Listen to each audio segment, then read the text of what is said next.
કેમ છો વિદ્યાર્થી મિત્રો? મજામાં? ચાલો તો આજે આપણે અંતર્ગોળ અરીસા અને બહિર્ગોળ અરીસા વિશેની સમજ તો મેળવી લીધી છે. હવે આગળનો જે ટોપિક છે એ છે લેન્સ વિશે. અંતર્ગોળ લેન્સ અને બહિર્ગોળ લેન્સ. ચાલો એ બંને લેન્સ વિશેની આપણે ચર્ચા આજે કરવાની છે. ચાલો સૌપ્રથમ તો લેન્સ, જેમાં આગળ કીધું હતું એ પ્રમાણે કે અરીસા દ્વારા આખો ગોળો હોય એ ગોળામાંથી જ અરીસો બને. તેમ અહીંયા ગોળાઓ જે છે એમાંથી જ આપણે લેન્સ પણ બનાવવાનો હોય છે. દાખલા તરીકે ગોળો છે, વર્તુળ નથી, આપણે એટલું સમજીએ, બરાબર? ચાલો તો પછી હવે લેન્સ કેવી રીતે બનાવવો? તો હવે ગોળાનો કોઈ એક ભાગ જે છે જોઈને આ રીતે કટિંગ કરવામાં આવશે તો એ લેન્સ બની જશે. આ લેન્સ હશે બહિર્ગોળ લેન્સ.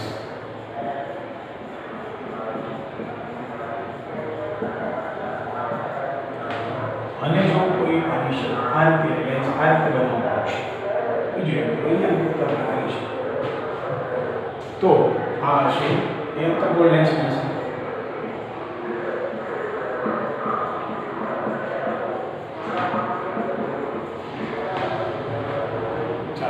લેન્સ છે બે પ્રકારના આપણે સમજવાના છે, બહિર્ગોળ લેન્સ અને બીજો અંતર્ગોળ લેન્સ. તો અરીસાઓની અંદર જે રીતે આપણે પરિભાષિક શબ્દોની આપણે સમજ મેળવી એ જ રીતે અહીંયા આગળ નવી શબ્દો આપણે સમજ મેળવવાની છે. સૌપ્રથમ એમાં પાછું આપણે જોઈએ કે ભાઈ લેન્સ હોય છે, દાખલા તરીકે આ બહિર્ગોળ લેન્સ છે તો એમાં સૌપ્રથમ સેન્ટર, જેને આપણે નામ આપીશું ઓપ્ટિકલ સેન્ટર. શું નામ આપીશું? ઓપ્ટિકલ સેન્ટર, જેને સંજ્ઞા આપીશું O. બરાબર? ચાલો આપણે જાણીએ છીએ કે ભાઈ આ ગોળો જે છે જે કાલ્પનિક ગોળામાંથી બનાવેલો છે લેન્સ, એનું એક સેન્ટર હશે, બીજું એક આ બાજુ પણ કાલ્પનિક ગોળો હશે એનું પણ એક સેન્ટર હશે. તો આ થયા બે સેન્ટર, જેને નામ આપીશું આપણે વક્રતા કેન્દ્ર C1 C2. ચાલો એ જ રીતે આગળ પ્રકાશના સમાંતર કિરણપુંજ, જ્યારે લેન્સ ઉપર આપાત થાય ત્યારે હવે પરાવર્તન નહીં થાય વિદ્યાર્થી મિત્રો, કારણ કે અહીંયા આગળ લેન્સ છે આરપાર પસાર થશે. ચાલો એટલે અહીંયા આગળ પ્રકાશના કિરણો જે છે કેન્દ્રિત થાય છે, કેન્દ્રિત છે ભાગમાં થાય છે. બધા જ પ્રકાશના કિરણો કોઈ એક જ બિંદુએ જ્યાં ભેગા થાય છે એ બિંદુ એટલે મુખ્ય કેન્દ્ર. અહીંયા અક્ષ આપણે છે જાણીએ છીએ મુખ્ય અક્ષ.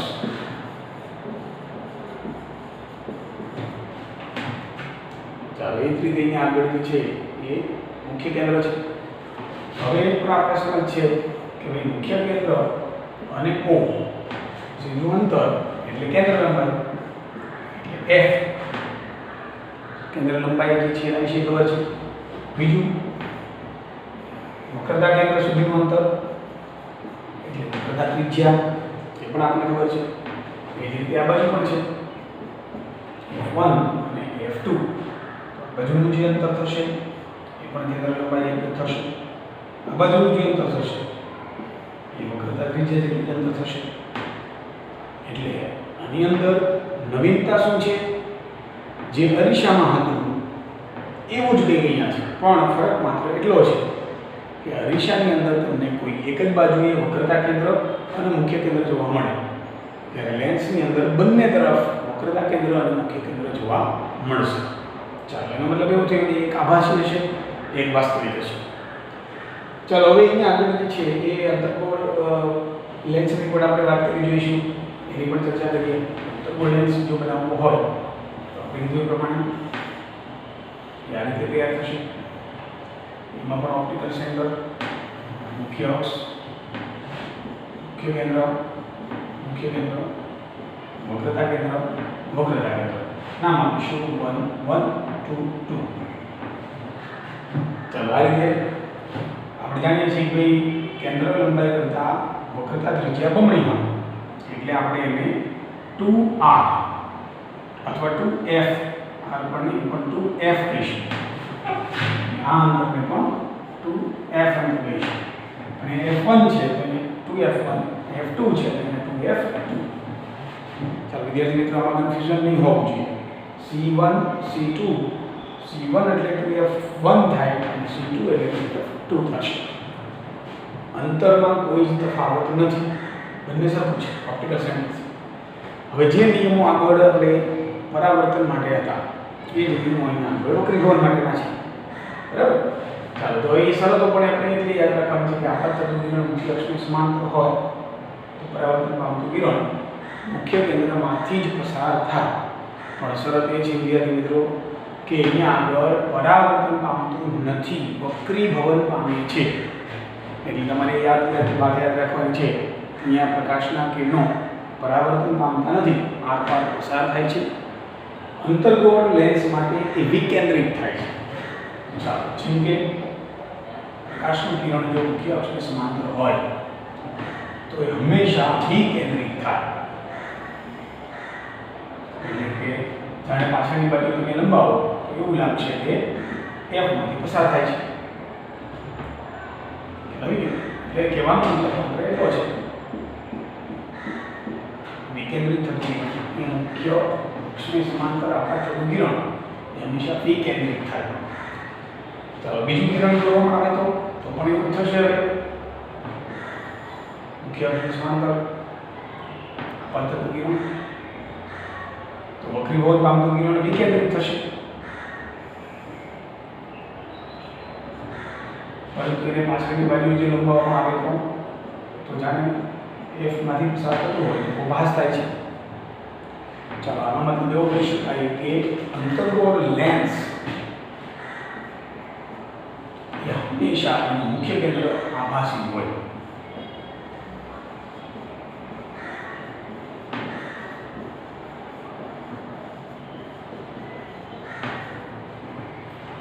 ચાલો હવે આકૃતિની જો વાત કરીએ તો સેમ પહેલાની જેમ જ છે બધું. બહિર્ગોળ લેન્સની અંદર તમારે એટલી વાત યાદ રાખવાની છે કે બહિર્ગોળ લેન્સમાંથી વક્રીભવન પામતા કિરણ આરપાર પસાર થતા કિરણ હંમેશા મુખ્ય કેન્દ્ર પર ભેગા થાય છે, જ્યારે અહીંયા આગળ વિકેન્દ્રિત થાય છે. જો આ બાબતને બરાબર ધ્યાન રાખશો તો સમજવામાં કોઈ મુશ્કેલી થશે નહીં. ચાલો હવે એની આપણે વાત કરીએ. સૌપ્રથમ જે છે બહિર્ગોળ લેન્સ માટે વાત કરીશું. ચાલો સૌપ્રથમ બહિર્ગોળ લેન્સની જો વાત કરતા હોઈએ આપણે તો આ બાબતો ખૂબ જરૂરી છે. ઓપ્ટિકલ સેન્ટર ઓ મુખ્ય અક્ષ અને ત્યારબાદ 3 સેન્ટીમીટરના અંતરે જેમ આપણે અરીસામાં કર્યું હતું એ જ રીતે 3 સેન્ટીમીટરના અંતરે f1 તો બીજા 3 સેન્ટીમીટરના અંતરે 2f1 અથવા c1 તમારે જે લખવું તે લખી શકો. એ જ બીજા બાજુ 3 સેન્ટીમીટર અંતરે f2, બીજા 3 સેન્ટીમીટર અંતરે c2 અથવા તો 2f. ચાલો હવે આપણે કીધું એ પ્રમાણે હવે વસ્તુનું સ્થાન ક્યાં લઈશું આપણે ઉપલબ્ધ કરા.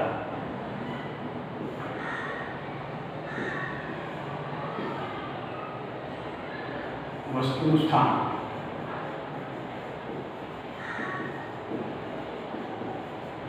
ક્યાં છે? લેન્સ થી અનંત અંતરે.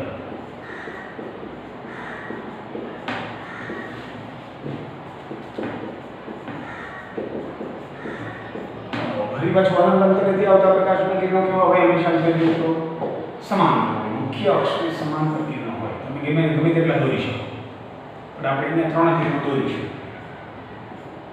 એક મુખ્ય અક્ષ પર અને બીજા મુખ્ય અક્ષને સમાંતર. ચાલો વિદ્યાર્થી મિત્રો, આની શું અસર થશે? બંને કિરણો વક્રીભવન પામી અને હંમેશા f માંથી જ પસાર થશે. ચાલો તમારે પણ આ આકૃતિ સાથે દોરવાની છે, ભૂલતા નહીં. ચાલો તો અહીંયા આગળ જે છે ફરી પાછા આપણે કહીશું પૃથ્વીનું સ્થાન ક્યાં મળે છે? પ્રતિબિંબનું સ્થાન, પ્રકાર અને કદ હવે તમે જાતે લખી શકશો. મુખ્ય અક્ષ ઉપર કેન્દ્રિત થાય છે. સ્થાન મુખ્ય કેન્દ્ર F2 પર, પ્રકાર ખરેખર ભેગા થાય છે કે પછી ભાઈ ડેશ કરતા ભેગા થાય છે, અવશ્ય ભેગા થાય છે કે વાસ્તવિક ભેગા થાય છે, ખરેખર ભેગા થાય છે, વાસ્તવિક ભેગા થાય છે. અને વાસ્તવિક પ્રતિબિંબ હંમેશા કેવું હોય છે? ઉલટું હોય છે. યાદ કરો તો વિદ્યાર્થી મિત્રો, લેન્સ વડે તમે કાગળ સળગાવવાનો પ્રયોગ કરતા હતા. યાદ છે ને બધાને? ચાલો, એ સેમ આ જ આકૃતિ છે. તમે પણ જો તમારી પાસે લેન્સ ઘરે હોય તો પણ તમે આ પ્રવૃત્તિ કરી શકો છો. ચાલો, એટલે ફરી પાછું લેન્સના ફાયદાઓમાં પણ તમે આ બાબત લખી શકશો. કદ તમે સમ કહી શકશો કે ભાઈ સૂર્ય જો વસ્તુ હોય તો એના કરતાં અનેક ગણું મોટું પ્રતિબિંબ, ભાઈ સૂર્ય અનેક ગણો મોટો છે, અહીંયા આગળ પ્રતિબિંબ ખૂબ નાનું છે, અત્યંત નાનું, એટલે કે બિંદુ હોય છે, અત્યંત નાનું અથવા બિંદુ. ચાલો, સેમ રીતે બીજી આકૃતિ આપણે લઈએ. ફરી પાછું આપણે આગળ લેન્સ સેમ એ જ આકૃતિ. ત્યારબાદ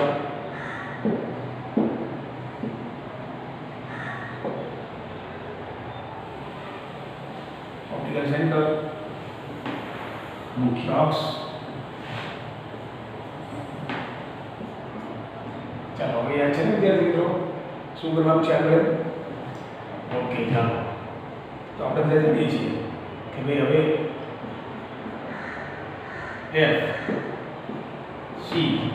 F1 C1 F2 C2. ચાલો, નંબર 2 માં શું હતું આપણે વસ્તુનું સ્થાન? કરો તો C થી થોડે દૂર, અહીંયા C1 થી થોડે દૂર. વસ્તુ હંમેશા ડાબી બાજુએ હોય, આપાત થતું કિરણ હંમેશા ડાબી બાજુએથી જ આપાત થાય. આ બધા નિયમો આપણે શીખી ગયા છીએ. બધા નિયમો અહીંયા લાગુ પડશે. ચાલો, તો C1 થી થોડે દૂરમાં તમે અજવાળાથી થોડે દૂર દોરી શકો છો. આ વસ્તુ છે નામ આપીએ AB. ચાલો, આપણે જાણીએ છીએ કે પહેલું કિરણ મુખ્ય અક્ષને સમાંતર હોય તો પરાવર્તન પામતું કિરણ ક્યાંથી પસાર થાય? યસ, F માંથી પસાર થાય. ચાલો, અહીંયા આગળ બીજો ઓપ્શન બહુ સરસ મજાનો છે આપણી પાસે. એ છે ઓપ્ટિકલ સેન્ટરમાંથી પસાર થતું કિરણ. જો પ્રકાશનું કિરણ ઓપ્ટિકલ સેન્ટરમાંથી પસાર થતું હોય તો વક્રીભવન પામતું નથી, એટલે કે તેની તે જ દિશામાં કન્ટિન્યુ આગળ વધતું જ રહેશે. ચાલો, તો અહીંયા આગળ આપણે બધા સારી રીતે સમજી ગયા. આ વક્રીભૂત કિરણો છે, તો પછી ક્યાં પ્રકાશના કિરણો ભેગા થાય છે? આ બિંદુએ. ચાલો, તો અહીંયા આગળ તો છે પ્રતિબિંબ આપણે ત્યાં મળશે. નામ શું આપીશું?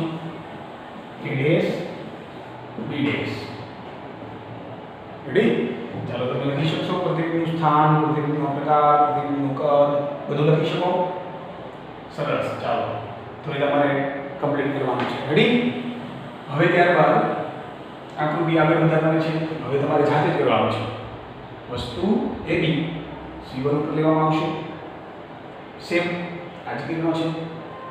વસ્તુને C અને F ની વચ્ચે મૂકવામાં આવશે. ફરી એ જ નિયમ છે. F ઉપર મૂકવામાં આવશે, પ્રતિબિંબ મળશે નહીં.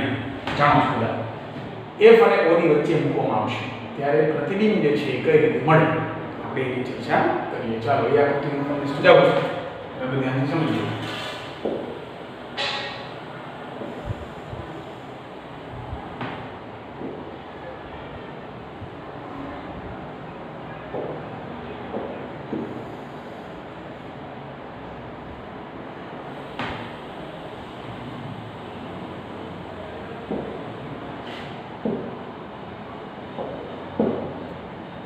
સૌપ્રથમ જે છે મુખ્ય ઓપ્ટિકલ સેન્ટર, ત્યારબાદ મુખ્ય અક્ષ,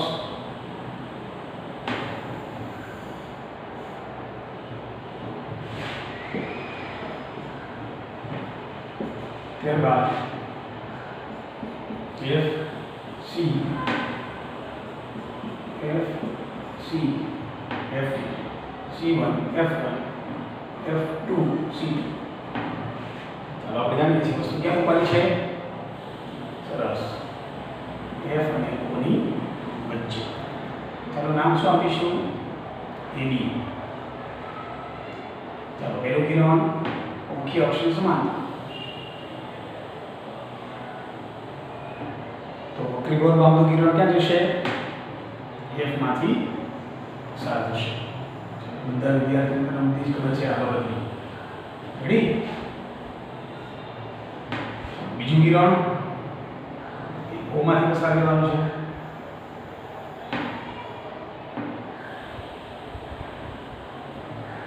ચાલો તો જોઈએ તો પ્રકાશના કિરણો જે છે કે વિકેન્દ્રિતતા હોય તો ભાસ થાય છે દૂર જાય છે એટલે તો સ્વાભાવિક પાછળ બની બાજુ લંબાવશું તો શું થશે ચોક્કસ ભેગા થશે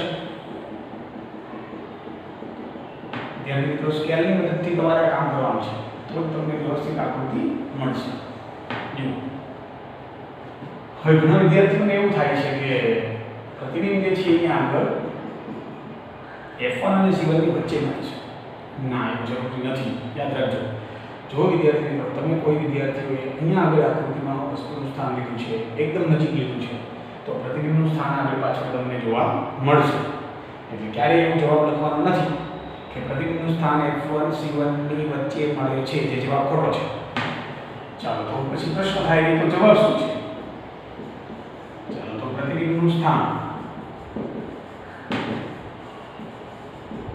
ક્યાં છે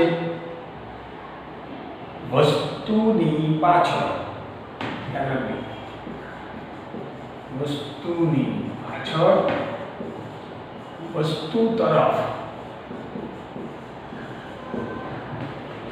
વસ્તુ જે છે એની પાછળની બાજુએ વસ્તુ તરફ એટલે ક્યારે આપણે એમ નહીં લખીએ કે C1 અને F1 ની વચ્ચે C1 ઉપર F1 ઉપર ક્યારે નહીં લખીએ ખોટું છે તમે વસ્તુ જે છે એને જુદી જુદી જગ્યાએ મૂકીને આકૃતિ દોરી શકશો તમને જુદી જુદી જગ્યાએ પ્રતિબિંબ મળશે ચાલો તો પછી બાકી કશું રહેવાનું નથી પ્રકાર કહી શકશો ને શું આવશે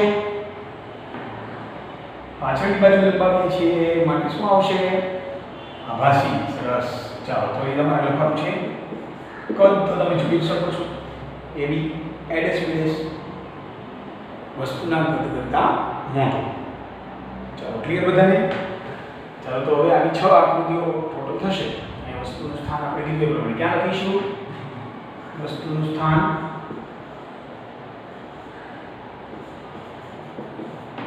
F1 અને O ની વચ્ચે એ તમારે લખવાનું છે એટલે ટોટલ 6 આકૃતિઓ આવી થશે એ તમારે દોરવાનું છે જેમાં સમજાય ત્યાં મને પૂછવાનું છે ઓકે ચાલો હવે વાત કરીએ અંતર્કોણ લેન્સની હવે અંતર્કોણ લેન્સ જે છે એની અંદર વસ્તુનું સ્થાન સૌપ્રથમ પેલાની જેમ હતું અનંત અંતરે ચાલો અનંત અંતરે હોય તો સ્વાભાવિક છે કે પ્રકાશના કિરણો જે છે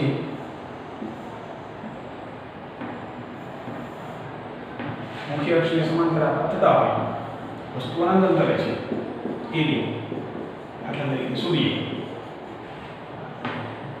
ચાલો અનંત અંતરેથી આવતા પ્રકાશના કિરણો હંમેશા કેવા હોય છે સમાંતર આપણે જાણીએ છીએ અહીંયા F1 C1 F2 C2 ચાલો વિકેન્દ્રિત થાય છે પ્રકાશના કિરણો હમણાં આપણે જોઈ ગયા ચાલો હવે અહીંયા આગળ જે છે પ્રકાશના કિરણો જે છે વિકેન્દ્રિત થતા હોય મતલબ કે અહીંયા આગળથી દૂર જતા હોય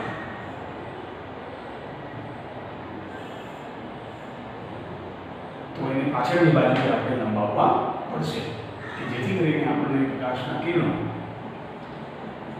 જાણે કે F ઉપર ભેગા થતા હોય તો આપણને ભાસ થાય છે ચાલો તો તમે કહી શકશો પ્રતિબિંબનું સ્થાન F1 ઉપર F2 ઉપર નથી હવે ક્યાં છે F1 ઉપર અને વસ્તુ તરફ ઓકે પ્રતિબિંબનું સ્થાન પછી પ્રકાશ હવે પાછળની બાજુ લંબાવતા ભેગા થાય છે તો માટે પ્રતિબિંબ કેવું હશે આભાસી અને ચતુર ચાલો અને કદ F1 પર ભેગા થાય છે માટે અત્યંત નાનો અથવા બિંદુવત ચાલો આકૃતિ નંબર 2 બીજી આકૃતિની અંદર પહેલાની આપણે કીધું એ પ્રમાણે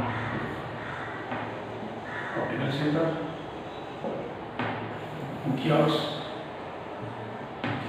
વસ્તુ આપણે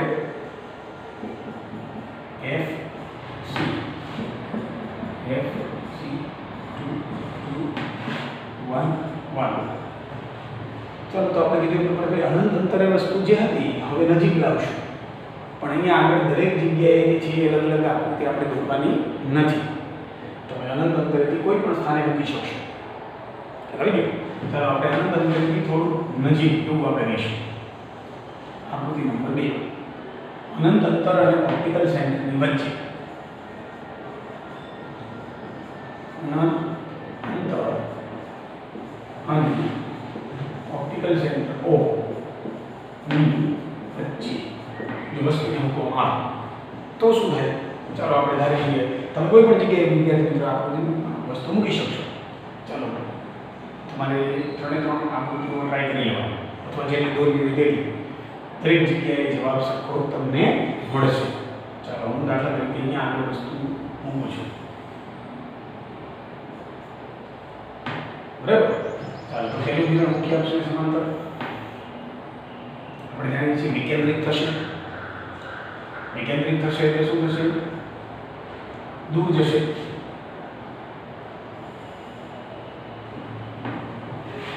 ચાલો પાછળની બાજુ લંબાવતા શું થશે? F માંથી પસાર થતા હોય તો ભાસ થશે. ચાલો તો બીજું કિરણ આપણે જાણીએ છીએ ઓપ્ટિકલ સેન્ટરમાંથી લેવાનું છે. ઓપ્ટિકલ સેન્ટરમાંથી જો પસાર કરીએ તો પછી એનું વક્રીભવન થતું નથી. મતલબ વક્રીભવન થતું નથી એટલે શું? હવે તો એ માર્ગ છોડતું નથી, દિશા બદલતું નથી, એની એ જ દિશામાં આગળ વધે છે. ચાલો આપણે જાણીએ છીએ કે અહીંયા આગળ જે પ્રકાશના કિરણો ભેગા થયેલા છે. ચાલો અહીંયા આગળ A ડેશ, અહીંયા આગળ B ડેશ, આ વસ્તુ છે A આ B. તો તમે કહી શકશો પ્રતિબિંબનું સ્થાન, પ્રકાર, કદ. ચાલો તો વિદ્યાર્થી મિત્રો અહીંયા આગળ જુઓ તો વિકેન્દ્રિત પ્રકાશના કિરણો છે એ યાદ રહે, ખાસ ભૂલાય નહીં. વિકેન્દ્રિત હોય એટલે હંમેશા આભાસી પ્રતિબિંબ જ મળે. જો એ ખરેખર ભેગા થતા હોય તો વાસ્તવિક પ્રતિબિંબ મળે. ચાલો તો અહીંયા પ્રતિબિંબનું સ્થાન ક્યાં છે? F1 અને O ની વચ્ચે અને વસ્તુ તરફ. બંને બાબતો યાદ રાખવાની છે. વસ્તુ તરફ એટલે લેન્સની બંને બાજુ, એક જ બાજુ વસ્તુ અને પ્રતિબિંબ બંને છે એટલે વસ્તુ તરફ F1 અને O ની વચ્ચે. પ્રકાર આભાસી અને ચતુર. અને કદ વસ્તુના કદ કરતાં નાનું. ચાલો આટલી બાબતો તમારે ખાસ યાદ રાખવાની છે અને બધાની આકૃતિ